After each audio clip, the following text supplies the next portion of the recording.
अंतं प्रमेयम् आनन्दनित्यम् माधुर्यरूपम् परं वदेहम् ज्ञानं वदान्तवदितं सहितं सदैवम् शरणैवतां देहवदं प्रसन्नम्। यह श्लोक में ब्रह्म पुराण से उद्धृत करके आपके सामने स्पष्ट कर रहा हूं और यह श्लोक उच्चारण करने का मेरा एक खास मकसद है, एक खास मतलब है। और यह मतलब और तात्पर्य यह है कि मैंने इस श्लोक का चयन ब्रह्मोपनिषद से किया है। ब्रह्मोपनिषद का तात्पर्य है जो ब्रह्मा ने अपने मुंह से उच्चरित किए, और हमारे तीन प्रधान देवताओं में सबसे पहले ब्रह्मा का नाम उच्चरित होता है, जिनके चार मुंह हैं और चारों मुंह से चारों वेदों की रचना हुई है। और इस श्लोक में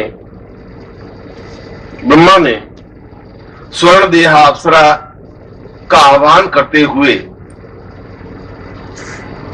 कहा है कि जीवन का आधार आनंद है, जीवन का आनंद सौभाग्य है, जीवन का सौभाग्य पूर्णता प्राप्त करना है और जीवन की पूर्णता प्रत्येक व्यक्ति की आकांक्षा है। और यह पूर्णता, यह सौभाग्य, यह जीवन का चिंतन और यह जीवन का आनंद केवल अप्सरा साधना के माध्यम से ही संभव है। और इसीलिए ब्रह्मा इस उपनिषद के श्लोक के माध्यम से कह रहे हैं कि मैं जीवन की पूर्णता और जीवन के आनंद प्राप्ति के लिए स्वर्ण देह अप्सरा को सिद्ध कर रहा हूं, उसका आह्वान कर रहा हूं, जिससे कि मेरे जीवन में पूर्णता प्राप्त हो। और मकसद मेरा यह था इस श्लोक को उद्धृत करने का कि अप्सरा शब्द से जो आपके मन में भ्रांत धारणाएं हैं, यदि हैं, तो वे धारणाएं मिट जानी चाहिए। अपनी बात प्रारंभ करने से पूर्व मैं आपके दिमाग को व्यवस्थित कर देना चाहता हूं कि यदि ब्रह्मा जैसा देवता भी अप्सरा का प्रयोग करता है, अप्सरा का उच्चारण करता है, अप्सरा को संबोधित करता है, अप्सरा का आह्वान करता है, तो निश्चय ही किसी प्रकार का उसके आह्वान में, उसकी पूजा में, उसकी साधना में, उसके निमंत्रण में कोई दोष नहीं है, कोई भोग की बात नहीं है, किसी प्रकार की आकांक्षा की बात नहीं है। जीवन में पूर्णता, क्योंकि व्यक्ति स्वयं अर्ध नारीश्वर है और नारीश्वर का मतलब है आधा शरीर। वो जो शरीर है उसके पास वह केवल आधा भाग है और आधा भाग अपने आप में पूर्ण नहीं हो सकता। इसलिए ब्रह्मा भी पूर्ण नहीं है, इसलिए विष्णु भी पूर्ण नहीं है, क्योंकि उन्होंने अपने आधे भाग को लेकर के ही जीवन को संचालित किया।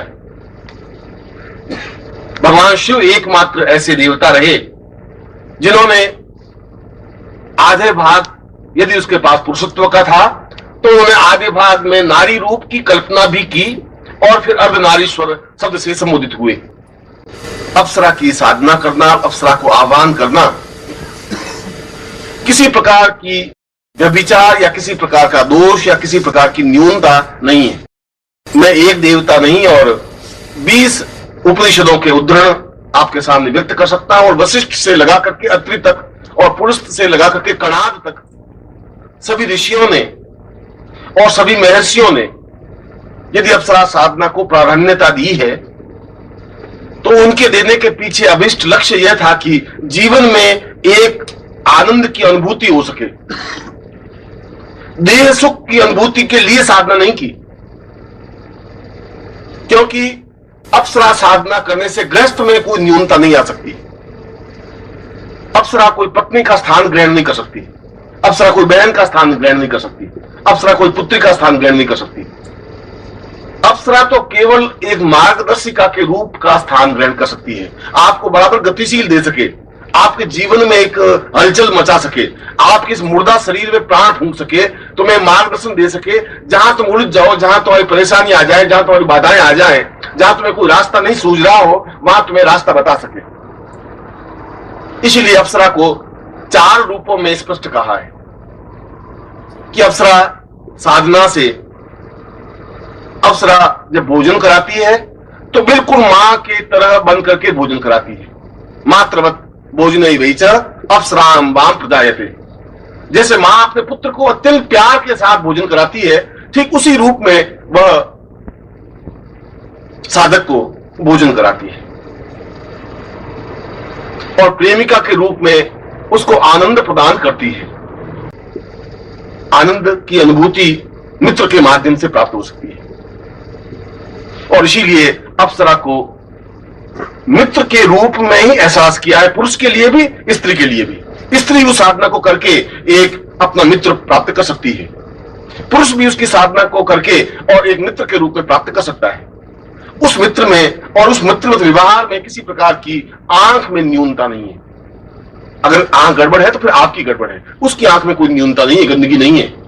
इसलिए मैं कह रहा हूं कि अगर अप्सरा साधना करने से ब्रह्मा को कोई तकलीफ नहीं हो रही है, भगवान विष्णु को कोई तकलीफ नहीं हो रही है, विष्णु और रुद्र को तकलीफ नहीं हो रही है, अगर वशिष्ठ विश्वामित्र को तकलीफ नहीं हो रही तो फिर तुम्हें भी तकलीफ नहीं हो सकती, तुम्हारी पत्नी को भी तकलीफ नहीं हो सकती। इसलिए उस अप्सरा साधना पुरुष के लिए उतनी ही महत्वपूर्ण मानी गई है जितनी भगवान शिव की आराधना या विष्णु की आराधना या रुद्र की आराधना या लक्ष्मी की आराधना, क्योंकि वह मां की तरह भोजन कराती है तो प्रेमिका की तरह प्रसन्नता देती है और मंत्री की तरह सलाह देती है।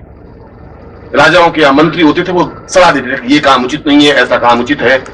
आज भी पीए होते हैं जो बताते हैं कि ये आपको ऐसा करना चाहिए, ऐसा नहीं करना चाहिए, और जहां भी हम उलझ जाएं वो गाइड करती है, ये ठीक नहीं है, यूं आपको करना चाहिए, ये इस गुत्थी को इस प्रकार सुलझाना चाहिए। और चौथी बात की हमारे जीवन की जितनी न्यूनताएं हैं, जीवन की जितनी कमियां हैं, वे जीवन की कमियां उसके माध्यम से पूर्ण हो सकती हैं।